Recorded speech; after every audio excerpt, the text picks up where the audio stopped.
ಪ್ರಧಾನಿ ನರೇಂದ್ರ ಮೋದಿ ಅವರು ಬೆಂಗಳೂರು ಭೇಟಿ ವೇಳೆ ಭಾರೀ ಭದ್ರತಾ ಲೋಪ ಬೆಳಕಿಗೆ ಬಂದ ಪ್ರಕರಣಕ್ಕೆ ಸಂಬಂಧಿಸಿ ಇದೀಗ ಪೊಲೀಸ್ ಇಲಾಖೆಯಲ್ಲಿ ಕಠಿಣ ಕ್ರಮ ಕೈಗೊಳ್ಳಲಾಗಿದೆ.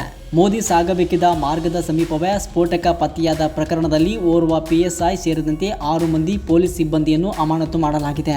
ಮೇ 10ರಂದು ಪ್ರಧಾನಿ ನರೇಂದ್ರ ಮೋದಿ ಬೆಂಗಳೂರಿಗೆ ಭೇಟಿ ನೀಡಿದ ವೇಳೆ ಅವರ ಸಂಚಾರ ಮಾರ್ಗದ ಸಮೀಪವೇ ಸ್ಫೋಟಕ ಪತ್ತೆಯಾಗಿದ್ದ ಪ್ರಕರಣ ಇದೀಗ ಪೊಲೀಸ್ ಇಲಾಖೆಯಲ್ಲಿ ಸಂಚಲನ ಮೂಡಿಸಿದೆ. ಪ್ರಧಾನಿ ಮೋದಿ ಅವರು ಆರ್ಟ್ ಆಫ್ ಲಿವಿಂಗ್ ಆಶ್ರಮಕ್ಕೆ ತೆರಳಬೇಕಿದ್ದ ಮಾರ್ಗದ ಸಮೀಪ ಬೆಂಗಳೂರು ದಕ್ಷಿಣ ತಾಲೂಕಿನ ವಡೇರಹಳ್ಳಿ ಗೇಟ್ ಬಳಿ ಅನುಮಾನಾಸ್ಪದ ಬಾಕ್ಸ್ ಪತ್ತೆಯಾಗಿತ್ತು. ಪ್ರಧಾನಿ ಆಗಮಿಸುವುದಕ್ಕೆ ಕೇವಲ 2 ಗಂಟೆಗಳ ಮುಂಚೆ ರಸ್ತೆ ಬದಿಯಲ್ಲಿ ಬಿದ್ದಿದ್ದ ಬಾಕ್ಸ್ ಅನ್ನು ಭದ್ರತೆಗೆ ನಿಯೋಜನೆಗೊಂಡಿದ್ದ ಪೇದೆಯೊಬ್ಬರು ಗಮನಿಸಿದ್ದರು. ತಕ್ಷಣವೇ ಸ್ಥಳಕ್ಕೆ ಬಾಂಬ್ ನಿಷ್ಕ್ರಿಯ ದಳ ಧಾವಿಸಿ ಪರಿಶೀಲನೆ ನಡೆಸಿದಾಗ ಬಾಕ್ಸ್ ಒಳಗೆ ಸ್ಫೋಟಕ ವಸ್ತುಗಳು ಪತ್ತೆಯಾಗಿದ್ದವು. ಬಳಿಕ ಪೊಲೀಸರು ಸ್ಫೋಟಕಗಳನ್ನು ವಶಕ್ಕೆ ಪಡೆದು ಸಂಪೂರ್ಣ ಮಾರ್ಗವನ್ನು ಮರುತಪಾಸಣೆ ಒಳಪಡಿಸಿದರು. ಈ ಪ್ರಕರಣದಲ್ಲಿ ಭದ್ರತಾ ಲೋಪ ಹಾಗೂ ಕರ್ತವ್ಯ ನಿರ್ಲಕ್ಷ್ಯ ಕಂಡುಬಂದ ಹಿನ್ನೆಲೆ ಬೆಂಗಳೂರು ದಕ್ಷಿಣ PSI ಶ್ರೀನಿವಾಸ್ ಗೌಡ ಅವರು ಕಠಿಣ ಕ್ರಮ ಕೈಗೊಂಡಿದ್ದಾರೆ.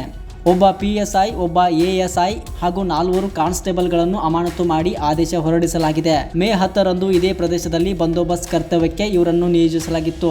ಸ್ಫೋಟಕ ಪತ್ತೆಯಾದ ಸ್ಥಳದ ಸುತ್ತಮುತ್ತ ಭದ್ರತೆ ನೋಡಿಕೊಳ್ಳುತ್ತಿದ್ದರು. ಅಗತ್ಯ ಎಚ್ಚರಿಕೆ ವಹಿಸದೆ ಕರ್ತವ್ಯ ಲೋಪ ಎಸಗಿದ್ದಾರೆ ಎಂಬ ಆರೋಪದಡಿ ಈ ಕ್ರಮ ಕೈಗೊಳ್ಳಲಾಗಿದೆ.